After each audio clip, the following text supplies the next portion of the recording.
Hello everyone, welcome back to my channel. This is Teacher Luis, your mommy tutor. Today I will be discussing about subtraction of polynomials. Okay, in subtracting polynomials, you just need to remember that when you are subtracting polynomials, the first thing that you need to do is you're going to change the sign of the subtrahend.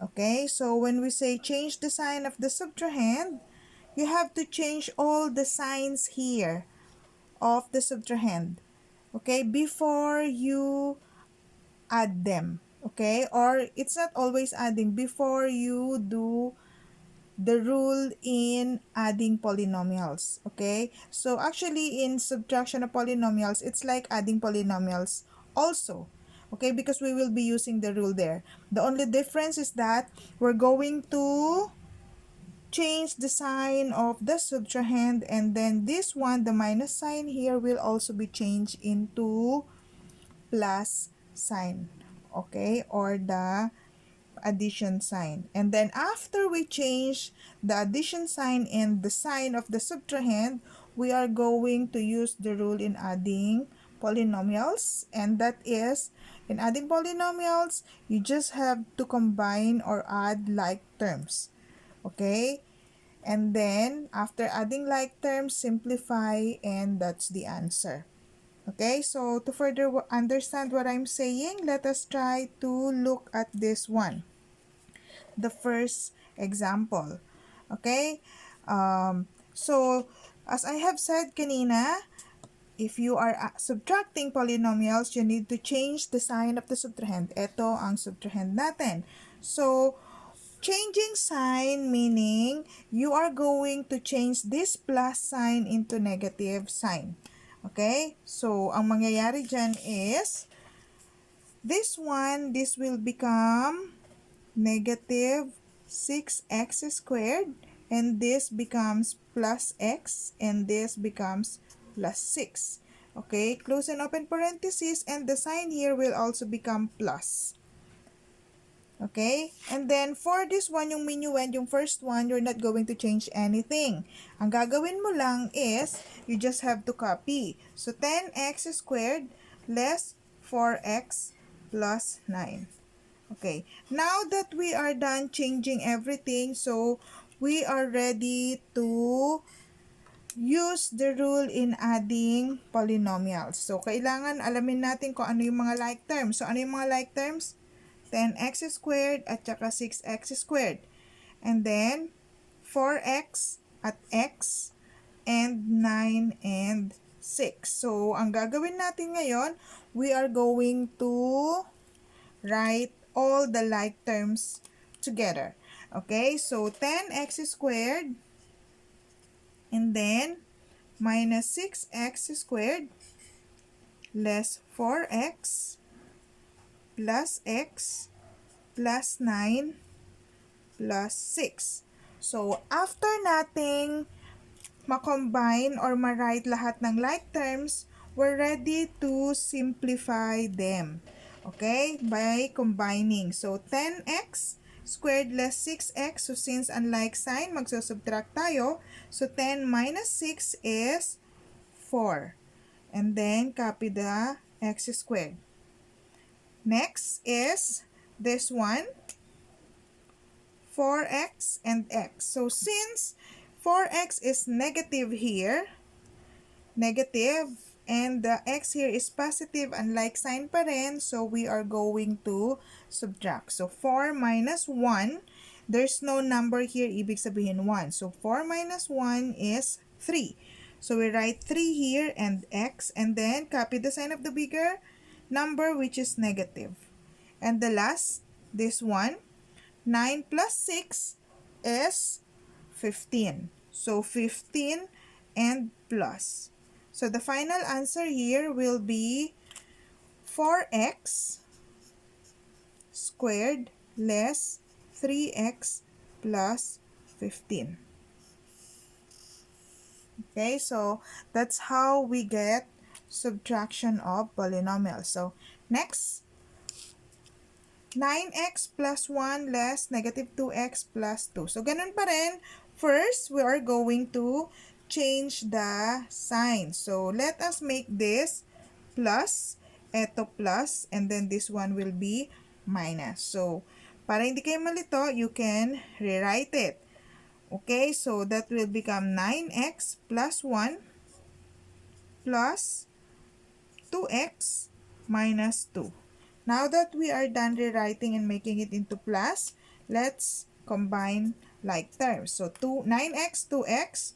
So that will be, since pareho sila ng sign, mag-a-add tayo. So 9x plus 2x is 11x.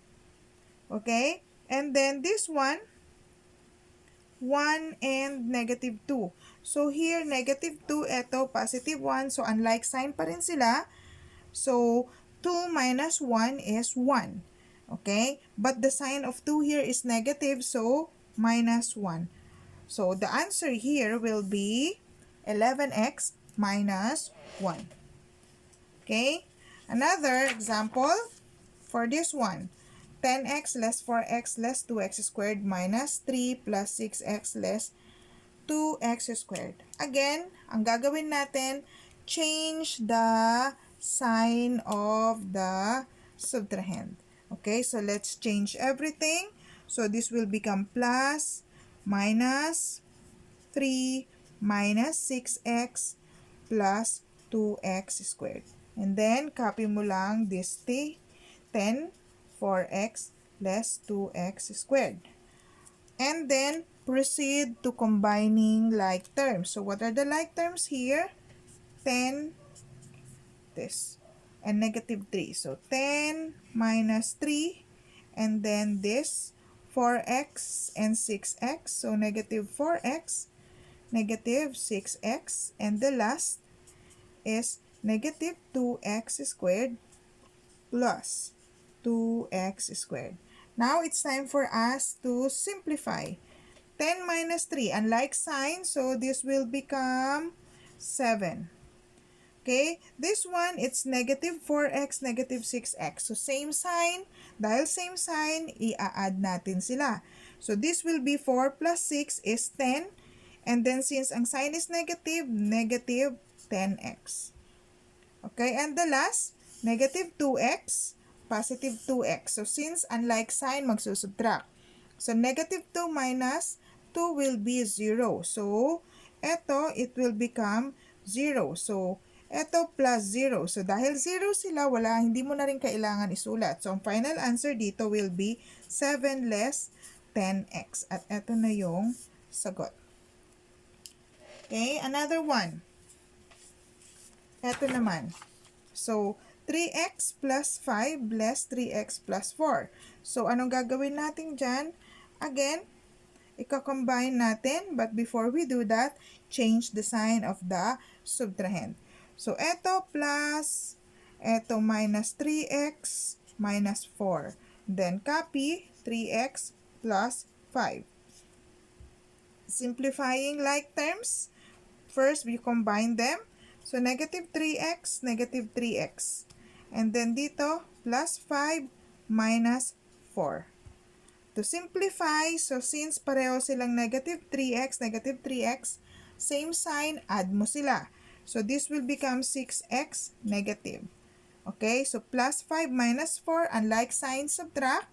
So, 5 minus 4 is 1, so this one will be plus 1. So, the final answer will be 6x plus 1.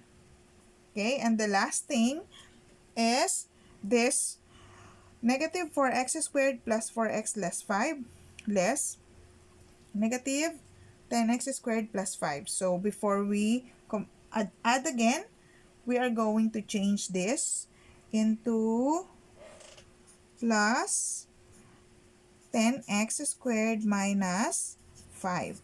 Okay, and then copy negative 4x squared plus 4x less 5. Okay, combining like terms again, so that will be negative 4x squared plus 10x squared. And then, so yung 4x dito, walang 4x doon, so it's okay, kukopyahin lang natin.